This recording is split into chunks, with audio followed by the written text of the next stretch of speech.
महाभारत 37 कीचकों का संहार मदन मोहन तरुण के द्वारा लिखित एवं उन्हीं के द्वारा पठित। कीचक था महाराज विराट का सेनापति, था वह परम महत्वाकांक्षी। उसके थे 105 भाई जो विख्यात थे उपकीचक के नाम।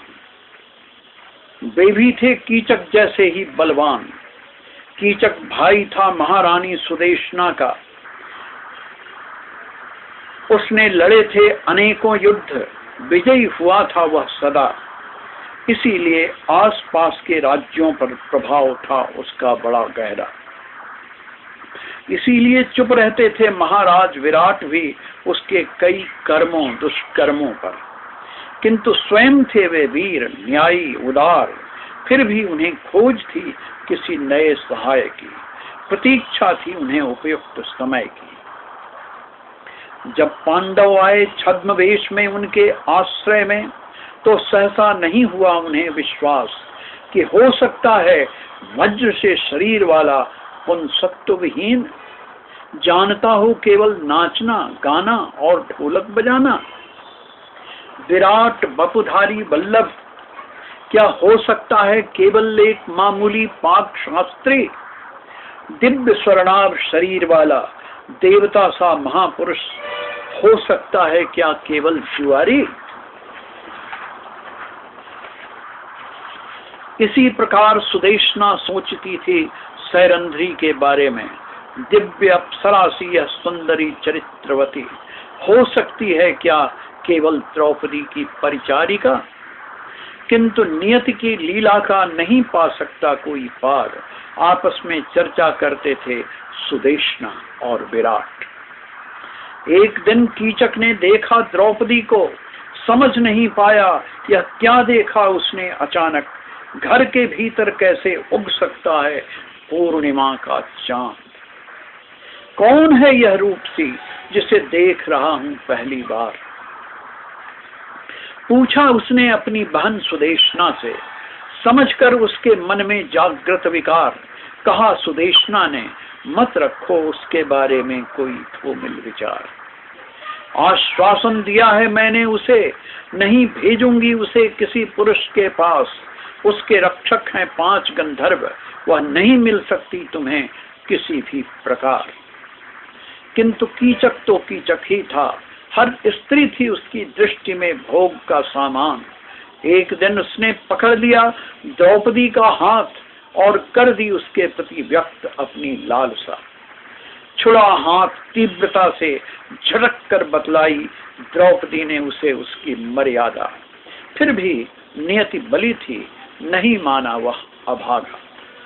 कहा रात्रि में आ जाना नृत्यशाला में, करूंगा मैं तुम्हारी हर प्रकार से सेवा। ऐसा सुख दूंगा तुम्हें जो तुमने अब तक न कभी सोचा न कभी पाया।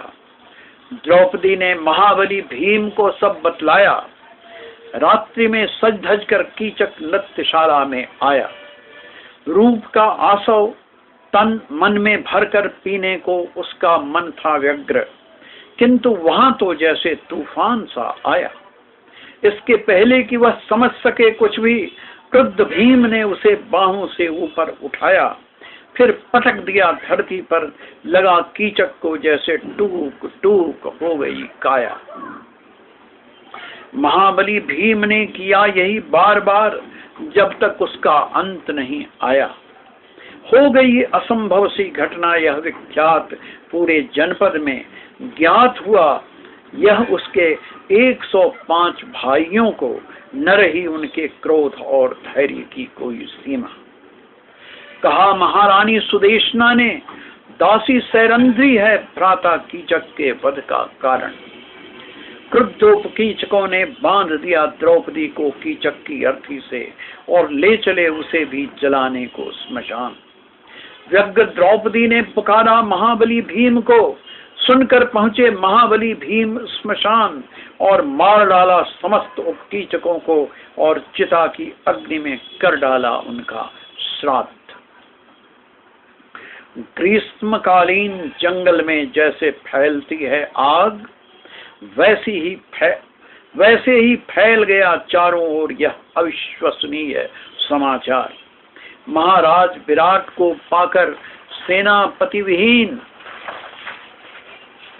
कर दिया उनके पुराने शत्रु सुशर्मा ने उन पर आक्रमण कर उन्हें पराजित बांध अपने रथ में ले चला। वह महाराज को कर अपमानित, नहीं था समय यह करने का नाटक।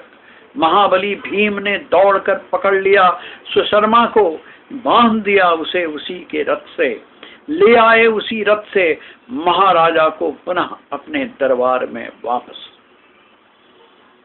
मारने को भीम ने सुशर्मा को जैसे ही उठाई अपनी वज्र मुष्टिका, गिर पड़ा चरणों पर सुशर्मा, मांगने लगा प्राणों की भिक्षा।